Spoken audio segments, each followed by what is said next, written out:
menghargai Bunda Maria. Ini wanita dahsyat loh. Ini orang Protestan seringkali agak anti dengan Bunda Maria. Saya itu bukan mau apa-apa. Kenyataannya memang hebat Bunda Maria ini. Dia cerdas. Dia punya nyanyian, dibaca coba nyanyiannya Bunda Maria itu. Ada nggak nyanyiannya? Dia punya nyanyian. Ini bukan wanita sembarangan. Jadi kalau Yesus jadi cerdas, lihat bundanya. Ini yang keras tepuk tangannya orang Katolik ini.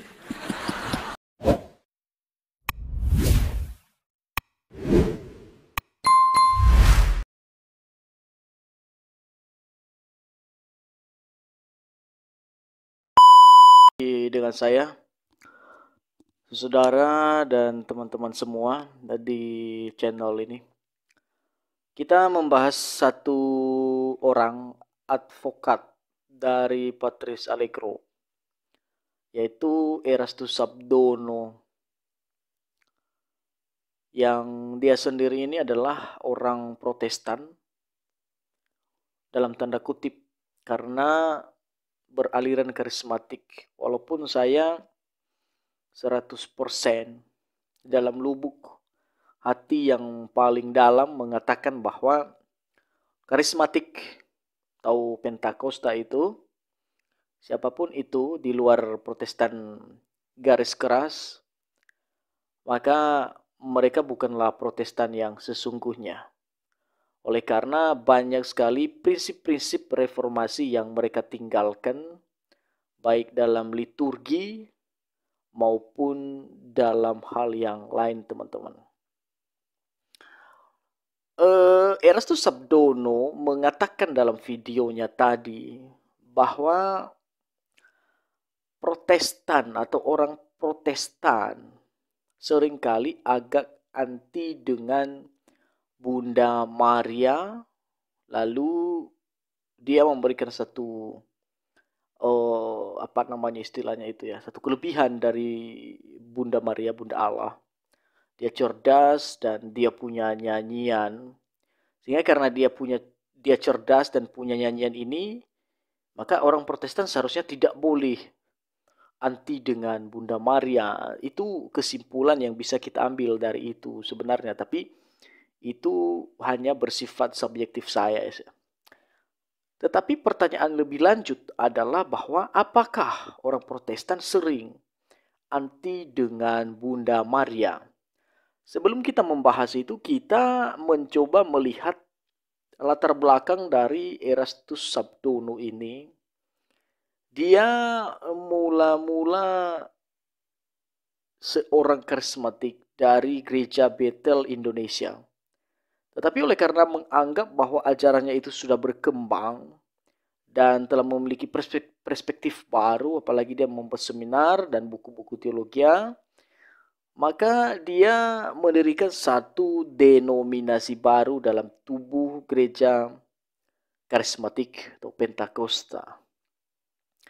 Teologianya itu bernuansa atau terdeteksi sebagai Arianisme dalam hal kristologi dan Tritunggal. Dia memang percaya Tritunggal, tetapi dia menolak hakikat dan keberadaan Yesus sebagai Allah yang sepenuhnya, dan mengatakan itu Yesus lebih rendah dari Bapa, ada semacam hierarki dan lain sebagainya, dan tidak sehakikat segala macam itu.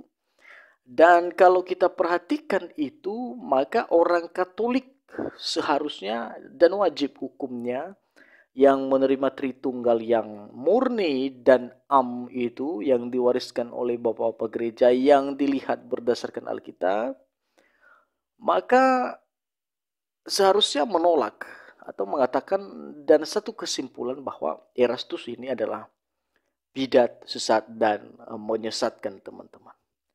Tetapi karena saya tidak tahu apa latar belakangnya mau mengatakan demikian, bahwa orang Protestan itu seringkali dengan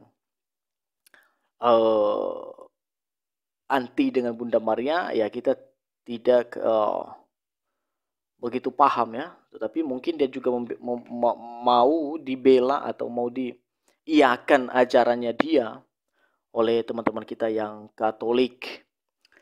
Baik, terkait pertanyaan atau pernyataannya dia yang mengatakan bahwa Protestan seringkali anti dengan Bunda Maria, oleh karena cerdas, dia punya nyanyian dan lain sebagainya. Maka pertanyaan selanjutnya adalah siapa orang Protestan yang agak anti dan sering anti dengan Bunda Maria, teman-teman? Tidak ada. Saya rasa dalam dunia yang waras ini tidak ada orang Protestan yang anti ya dan Bunda Maria. Justru kalau kita perhatikan yang sangat anti dengan Bunda Maria itu adalah orang-orang karismatik. Jadi dia menekankan orang Protestan seolah-olah dia orang Protestan. Sebenarnya bukan ya. Dalam hal tertentu saya katakan ini. Jadi kalau kita perhatikan itu baik di Barat maupun di Afrika itu. Fenomena penghancuran patung Bunda Maria merupakan fenomena yang sangat luar biasa oleh mereka yang mengklaim diri sebagai orang-orang yang mendapat pewahyuan baru, terutama dari golongan karismatik. Dan bahkan mereka tidak mau melihat patung Bunda Maria di gereja. Saya kalau melihat patung Bunda Maria di gereja, no problem, tidak masalah bagi saya. Asal tujuannya itu tidak digunakan untuk membuat satu penyembahan. Begitu bersifat dulian dan sebagainya, latria segala macam itu bukan soal lain bagi saya. Tetapi yang ditolak oleh Protestan adalah terkait apa yang dibedakan oleh Katolik, yaitu dua hal. Pertama, latria, dan yang kedua adalah dulian. Yang ditekankan secara berlebihan, teman. Ya, mereka mengatakan bahwa ini adalah penghormatan. Tetapi dalam prakteknya, dalam aksinya itu, ya, itu sudah menjadi penyembahan sebenarnya. Artinya mereka tidak bisa membedakan lagi antara penyembahan dan penghormatan.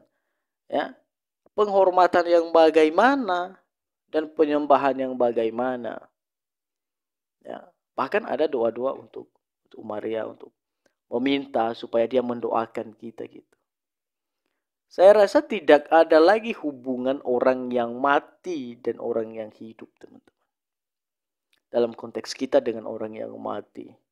Tetapi apakah ada satu hubungan antara Allah dan orang mati? Itu persoalan lain. Tetapi pertanyaannya adalah apakah kitab suci menyuruh kita untuk berdoa kepada orang mati lalu meminta kepada orang mati supaya mendoakan kita? Jelas sekali tidak ada. Itu jelas sekali tidak ada, teman-teman. Dan itu tidak bisa dibuktikan sampai akhir zaman, sampai akhir hayat. Itu yang pertama. Apalagi mengatakan bahwa Bunda Maria ada jasa dalam keselamatan kita yang pernah dibantah oleh pendeta MIM. Itu salah dan sesat dan menyesatkan. Jasa dalam pengertian dia melahirkan Yesus, oke lah. Tetapi jasa untuk keselamatan kita, ya, dari dosa kita itu 0%. Itu 0%. Tetapi apakah dengan itu maka kita mengatakan bahwa Bunda Maria kita tidak? Tidak. Kita tetap menghargai Bunda Maria sebatas apa yang bisa kita lakukan. Ya, tidak harus berlebihan. Ya, tidak harus berlebihan. Jadi teman-teman, kekacauan logika yang dibangun oleh Erastus Sabdono yang terdeteksi sebagai bidah sesat dan menyesatkan ini membuat angin segar bagi teman-teman Katolik dan Patrice Allegro. Ya, jadi bagi saya, dia ini adalah orang yang tidak tahu apa-apa lalu memberikan kesimpulan yang tidak pernah disampaikan oleh orang-orang Protestan. Kecuali mereka di golongan karismatik. Ya, itu dia.